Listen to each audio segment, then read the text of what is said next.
En laissant planer le 16 août dernier lors de son adresse à la nation la perspective de sa possible candidature à la prochaine élection présidentielle, Jean Ping est venu tout particulièrement contrarier les ambitions d'Alexandre Barraud-Chambrier qui espère encore lui succéder comme candidat, sinon unique, à tout le moins naturel de l'opposition à l'occasion de ce scrutin prévu en 2023. Pour Alexandre Barraud et son entourage, la fête nationale du 17 août a sans doute été gâchée. La raison? Le discours, la veille de Jean Ping. Toujours pas décidé à raccrocher les gants malgré son âge avancé, il aura 81 ans l'année prochaine. Le vieux leader de la Coalition pour la Nouvelle République, CNR, opposition radicale, a laissé planer le spectre d'une possible candidature à l'élection présidentielle de 2023 au Gabon.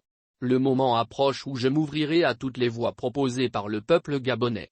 Le moment approche des arbitrages ultimes que le peuple souverain me réclame. Contrairement à ce que pensent certains, ce ne sera pas pour courber l'échine ou renoncer, a déclaré Jean Ping, avant d'ajouter. Je conduirai en temps opportun ces consultations, quoi qu'il puisse m'en coûter, pour me tenir aux côtés des Gabonais, quoi qu'ils décident pour l'avenir immédiat du Gabon. À ce stade, l'ancien candidat malheureux à l'élection présidentielle de 2016 n'a, selon plusieurs de ses proches, toujours pas pris sa décision de se présenter ou non au scrutin de 2023. Et s'il ne s'est pas montré plus explicite dans son allocution du 16 août, c'est parce qu'il sait que cette posture, qui entretient le suspense, lui permet de retrouver un peu d'influence au sein d'une opposition pressée de tourner la page et ainsi continuer à exister politiquement. En laissant planer le doute, Jean Ping envoie le message qu'il faudra compter avec lui. Pas forcément en tant que candidat, mais en tant que faiseur de roi, explique un de ses anciens proches qui a depuis, comme beaucoup, rejoint la majorité. Ce message, au premier chef, semble d'abord s'adresser à Alexandre Barraud-Chambrier.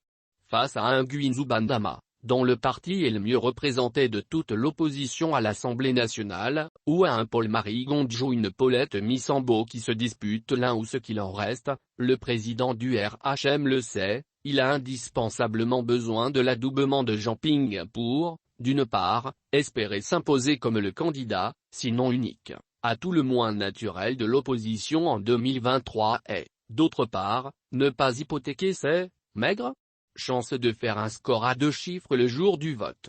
Quelles seront les éventuelles contreparties exigées par Jean Ping dans le cas où il se déciderait à rallier le panache du président du RHM? À ce stade, nul ne le sait véritablement.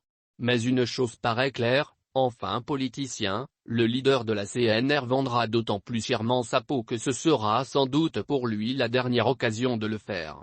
Si c'est au final sa décision, Jean Ping ne ralliera pas Alexandre Barraud-Chambrier pour un plat de lentilles, confirme un élu local de Libreville resté fidèle au vieux leader de la CNR.